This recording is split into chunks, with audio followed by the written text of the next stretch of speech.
Through many varied travails and much research, I have come to the realization that mankind has been forever immensely troubled by a myriad of ailments which all share the same intrinsic pre-existing condition or root cause: ingrown hair. And after seemingly finding a complete cure for this problem, I am sharing my findings so that anyone may benefit. These afflictions have all been given various labels or names, which causes massive confusion for all. It is unbelievable to me to understand this to be the case, but it is true.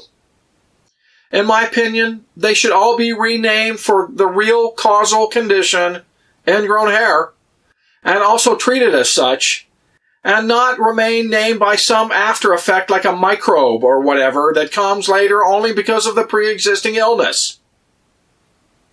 This information should revolutionize our current understanding of how to treat and ultimately cure many of these misnamed diseases. The cure that I have found is infused sulfur, specifically the manual infusion of elemental sulfur contained in a soap base directly into the ingrown hair. This is the only therapy that I have found so far to be effective in not only treating all of the symptoms, but also being able to eventually rid the body of this plight. I have been using a 10% sulfur soap as a sulfur rub and infusion, and after many years of testing, believe this is a pretty safe substance with which to treat this disorder.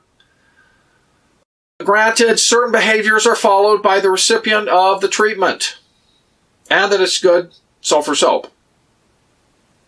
I believe that this should become common knowledge irregardless of one's current medical status.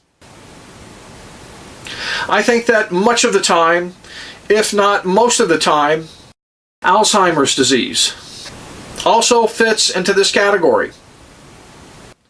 Please see my other videos for advice and tips on how to go about treating this and a whole slew of other complications that share this same root cause. I always welcome all advice or criticism of any of my videos, so don't hesitate to give your opinion. Also, as I am not a credentialed medical doctor, please be sure to seek alternative medical advice before using any suggestions or information contained herein. I pretend that this has been the most misdiagnosed, misunderstood, and malevolent disease in all of history that does not need to be so anymore with this knowledge and simple, yet somewhat difficult approach. I go so far as to surmise that this method, especially when ultimately perfected, along with enough exercise, is enough to remedy many, if not most, medical conditions not requiring surgery.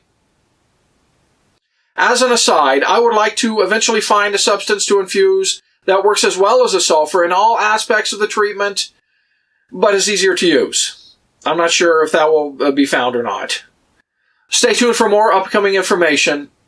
Thanks for watching.